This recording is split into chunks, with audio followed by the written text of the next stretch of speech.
I giovani, gli anziani e l'emergenza demografica. La CISL si interroga e pone alcuni grandi temi alla politica in vista delle prossime elezioni regionali.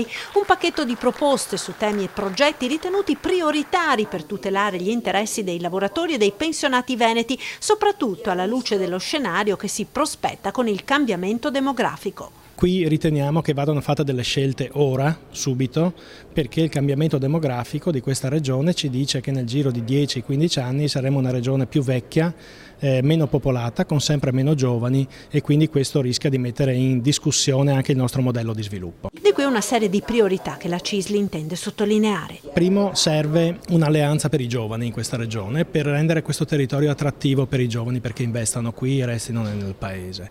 Secondo, serve un'alleanza per gli anziani, per l'invecchiamento attivo. Terzo, serve un'alleanza per la comunità, per le comunità venete. Temi locali, quelli affrontati nel Consiglio generale, ma anche nazionali, a partire dalla riforma del fisco e lo sviluppo del paese. Noi non possiamo arrenderci che il nostro sia un paese a crescita zero, quindi è da cambiare. La politica sulla crescita, sono da sbloccare quasi 100 miliardi tenuti lì fermi da anni, già stanziati per medie e grandi opere infrastrutturali, e investire in innovazione, in ricerca, in formazione.